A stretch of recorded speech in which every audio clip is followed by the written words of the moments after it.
विक्रम संवाद, विक्रमादित्य, उनके युग तथा भारत विद्या से साक्षात्कार। वृहत्तर भारत।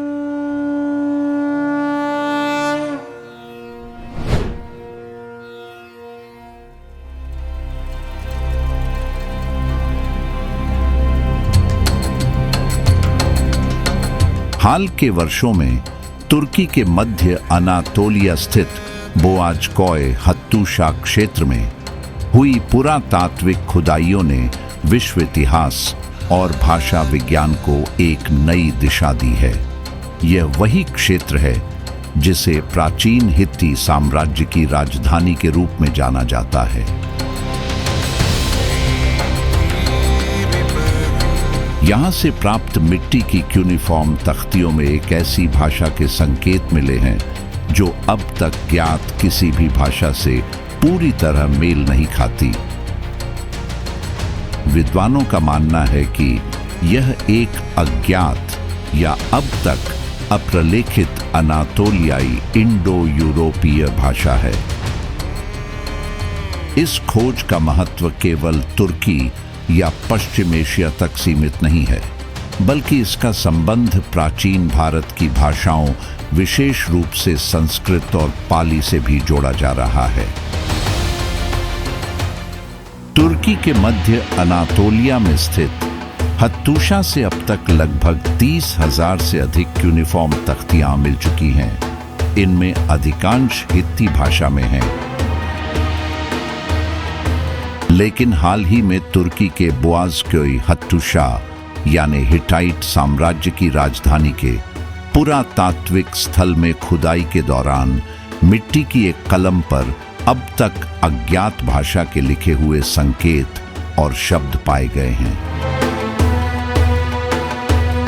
अध्ययन के मुताबिक तख्तियों पर ऐसे वाक्य और शब्द मिले जो न तो हित्ती हैं, न लुवियन और न ही पालयिक। यह भाषा आज तक ज्ञात प्रमुख भाषाओं से अलग है और शोधकर्ताओं के अनुसार यह एनेतोलियाई इंडो यूरोपीय भाषा परिवार का हिस्सा है, जो प्राचीन काल में इस क्षेत्र में बोली जाती थी। यानी यह उस समूह से है जिसमें हिटाइट और अन्य प्राचीन भाषाएं आती हैं। शोधकर्ताओं के अनुसार यह भाषा किसी धार्मिक अनुष्ठान या मंत्रात्मक पाठ से जुड़ी प्रतीत होती है, जिसे हित्ती लिपिकारों ने केवल लिप्यंतरण के रूप में लिखा, बिना अर्थ समझे।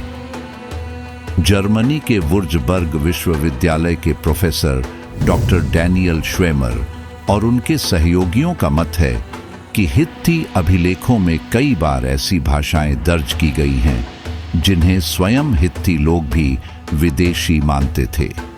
यह नई भाषा उसी परंपरा का हिस्सा हो सकती है।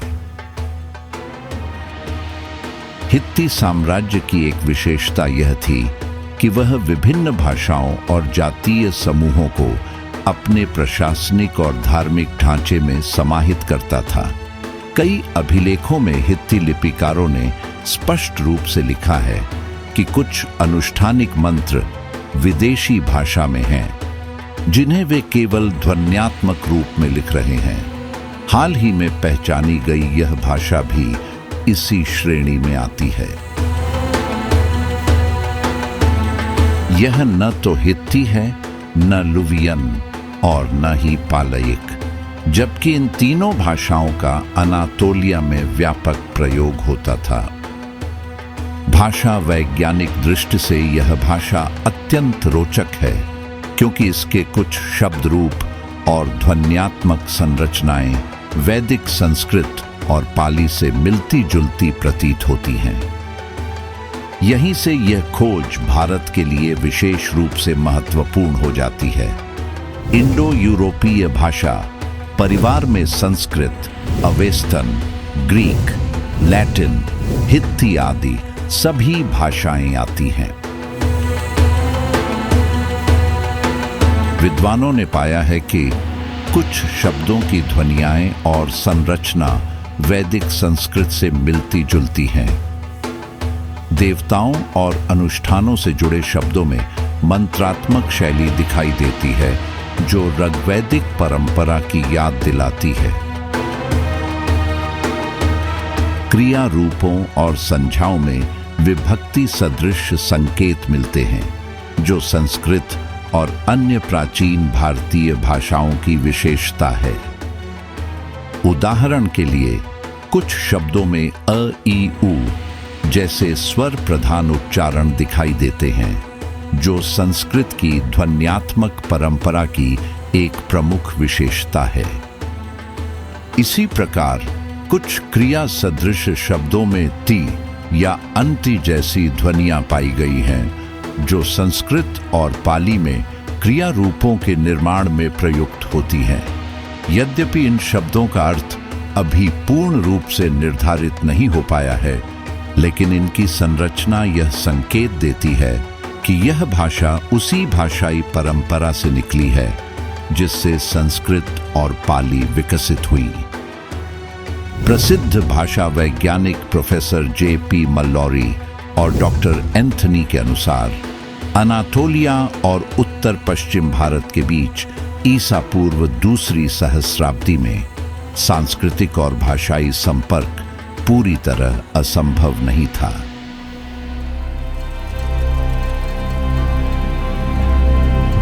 व्यापार मार्गों, घुमंतु समुदायों और धार्मिक विचारों के माध्यम से शब्द और धारणाएं एक क्षेत्र से दूसरे क्षेत्र तक पहुंची होंगी।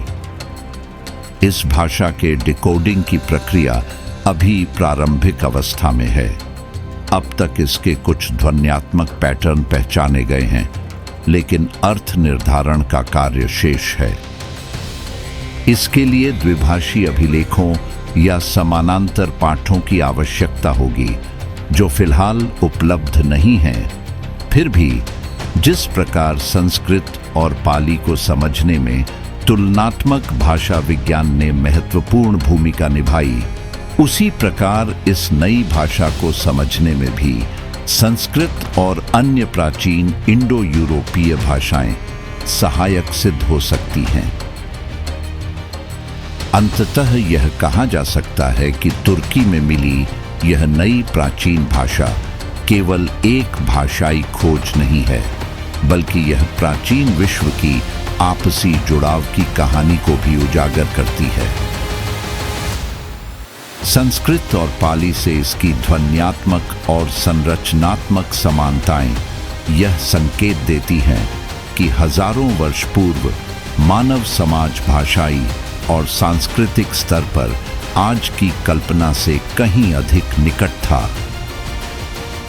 आने वाले समय में यदि और अभिलेख सामने आते हैं और इस भाषा का गहन डिकोडिंग संभव होता है, तो यह खोज न केवल अनातोलिया के इतिहास को, बल्कि प्राचीन भारत की भाषाई विरासत को भी नए दृष्टिकोण से समझने का अवसर प्रदान करेगी।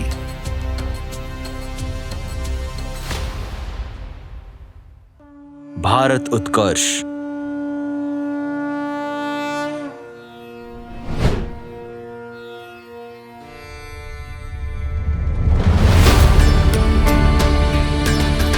अंबरनाथ शिव मंदिर महाराष्ट्र के ठाणे जिले में उल्हास नदी के तट पर स्थित है और यह न केवल एक प्राचीन धार्मिक स्थल है, बल्कि भारतीय स्थापत्य, लोक कथाओं और शैव परंपरा के विकास को समझने की दृष्टि से भी अत्यंत महत्वपूर्ण माना जाता है।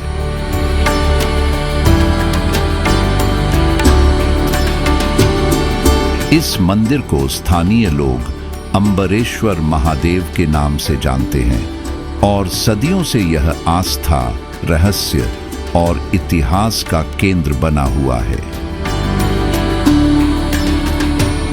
अंबरनाथ मंदिर के निर्माण का ऐतिहासिक काल 11वीं शताब्दी माना जाता है।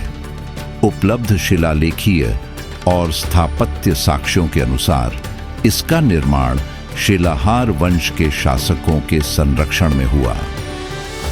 माना जाता है कि लगभग 1060 ईस्वी के आसपास शिलाहार राजा चित्ता राजा ने इस मंदिर के निर्माण की शुरुआत कराई।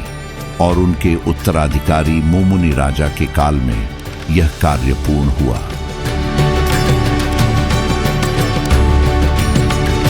शिलाहार शासक पश्चिमी भारत में शैव धर्म के प्रमुख संरक्षक थे और कोंकण तथा महाराष्ट्र क्षेत्र में अनेक शिव मंदिरों का निर्माण उनके शासनकाल में हुआ। अंबरनाथ मंदिर उसी परंपरा की एक उत्कृष्ट कड़ी है। पौराणिक ग्रंथों में अंबरनाथ नाम से इस मंदिर का प्रत्यक्ष उल्लेख नहीं मिलता, किंतु यह बात महत्वपूर्ण है कि शिव पुराण, स्कंद पुराण और लिंग पुराण जैसे ग्रंथों में पश्चिमी भारत के कोंकण क्षेत्र को प्राचीन काल से ही शैव उपासना का केंद्र बताया गया है। इन ग्रंथों में वर्णित है कि सह्याद्री पर्वतमाला और उसके आसपास के क्षेत्र में अनेक स्वयंभू शिवलिंग प्रतिष्ठित थे, जहां ऋषि मुनि सिद्ध साधना किया करते थे। विद्वानों का मानना है कि अंबरनाथ मंदिर उसी व्यापक शैव सांस्कृतिक परंपरा का भौतिक रूप है, भले ही उसका नाम किसी पुराण में अलग से न आया हो। मंदिर को लेकर अनेक किंवदंतियां प्रचलित हैं, जो इसे रहस्यमय और चमत्कारी स्वरूप प्रदान करती हैं। सबसे प्रसिद्ध लोक कथा यह है कि इस मंदिर का निर्माण महाभारत काल में पांडवों द्वारा एक ही रात में किया गया था। कहा जाता है कि वनवास के दौरान पांडव इस क्षेत्र में आए और भगवान शिव की आराधना के लिए उन्होंने यह मंदिर बनाया। सुबह होने से पहले जब निर्माण कार्य पूरा नहीं हो सका तो मंदिर अधूरा रह गया।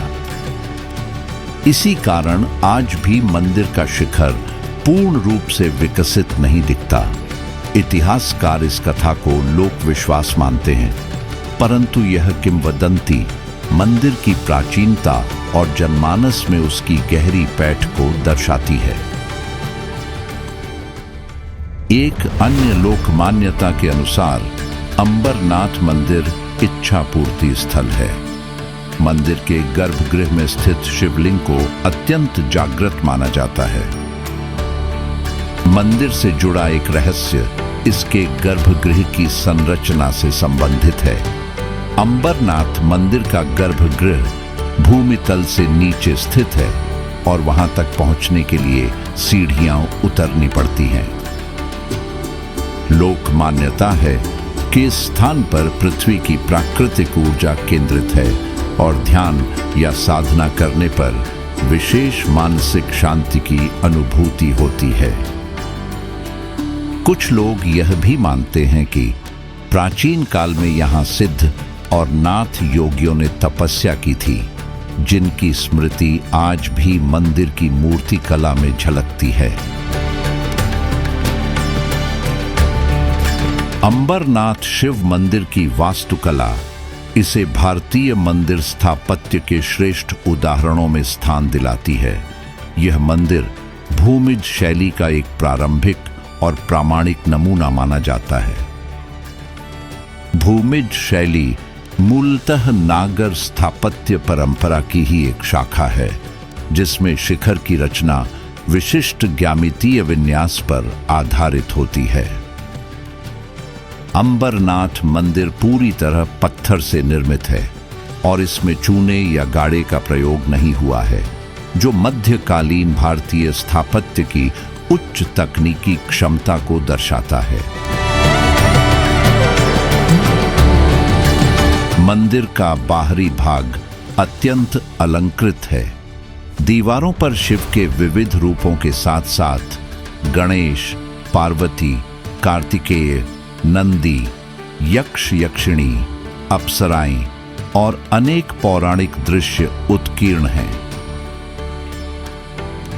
विशेष रूप से नटराज शिव की प्रतिमा, अर्धनारीश्वर का स्वरूप और तपस्वी शिव की मूर्तियां शिल्पकारों की अद्भुत कला को प्रकट करती हैं। गर्भगृह के बाहर के मंडप और स्तंभों पर की गई सूक्ष्म नक्काशी यह दर्शाती है कि यह मंदिर केवल पूजा का स्थान नहीं, बल्कि एक जीवंत शिल्प ग्रंथ था। विदेशी और भारतीय विद्वानों ने भी अंबरनाथ मंदिर के महत्व को स्वीकार किया है। 19वीं शताब्दी में जब ब्रिटिश विद्वान और मिशनरी इस क्षेत्र में आए, तब उन्होंने इस मंदिर का अध्ययन किया। रेवरेंड जॉन विल्सन जैसे विद्वानों ने अपने लेखन में अंबरनाथ मंदिर की प्राचीनता और स्थापत्य सौंदर्य का उल्लेख किया। उसी काल में कैप्टन चार्ल्स स्कॉट द्वारा ली गई प्रारंभिक तस्वीरें यह संकेत देती हैं कि मंदिर का शिखर और कुछ हिस्से समय के साथ क्षतिग्रस्त हुए हैं, किंतु मूल संरचना आज भी सुदृढ़ है। आधुनिक काल में भारतीय विद्वानों ने इस मंदिर पर गहन शोध किया है। डॉक्टर कुमुद कनिटकर जैसी शोधकर्ताओं ने अंबरनाथ शिव मंदिर को महाराष्ट्र में भूमिज शैली का सबसे प्राचीन दिनांकित उदाहरण बताया है। उनके अनुसार इस मंदिर की विशेषता यह है कि इसमें चालुक्य नागर और स्थानीय कोंकणीय शैलियों का अद्भुत समन्वय दिखाई देता है। कुछ शोधकर्ताओं ने मंदिर की मूर्तिकला में सिद्ध और नाथ संप्रदाय के प्रतीकों की पहचान की है, जिससे यह संकेत मिलता है कि यह स्थल केवल राजकीय संरक्षण का नहीं, बल्कि साधना और तांत्रिक परंपराओं का भी केंद्र रहा होगा। प्राचीन काल में अंबरनाथ शिव मंदिर संभवतः एक बड़े धार्मिक परिसर का हिस्सा रहा होगा। उल्हास नदी के किनारे बसे होने के कारण यह स्थान व्यापारिक मार्गों से भी जुड़ा था और यात्रियों, साधुओं तथा विद्वानों का यहां आना जाना रहता था। मंदिर के आसपास अन्य छोटे तीर्थ और आश्रम रहे होंगे, जिनके अवशेष आज समय में खो गए हैं। समग्र रूप से देखा जाए तो अंबरनाथ शिव मंदिर केवल एक धार्मिक संरचना नहीं है, यह भारतीय समाज की स्मृति, लोक कथाओं की जीवंतता, शैव परंपरा की गहराई और मध्यकालीन स्थापत्य कला की उत्कृष्टता का संगम है।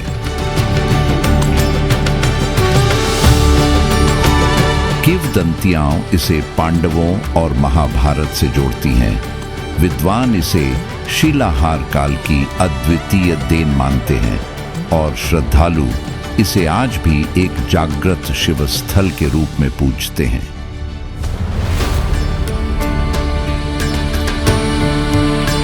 यही बहुस्तरीय पहचान अंबरनाथ मंदिर को भारतीय सांस्कृतिक विरासत में एक विशिष्ट और अमर स्थान प्रदान करती है।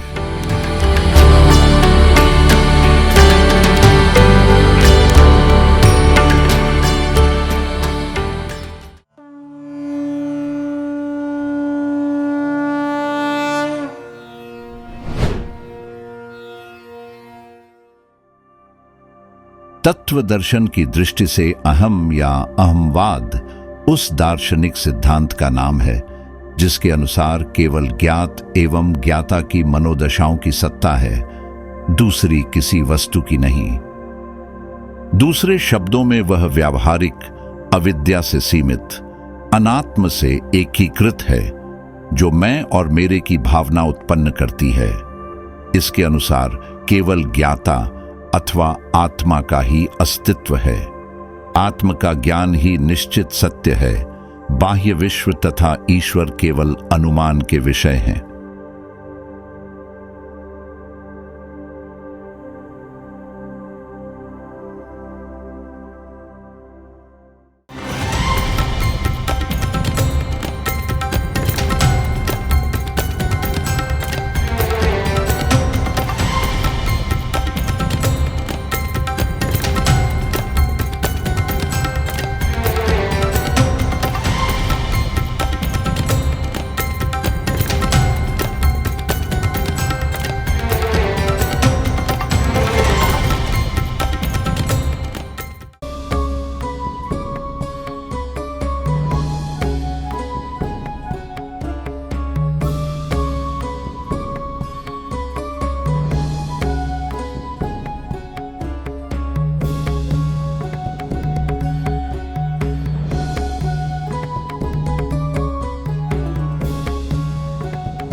विक्रम संवाद, विक्रमादित्य, उनके युग तथा भारत विद्या से साक्षात्कार।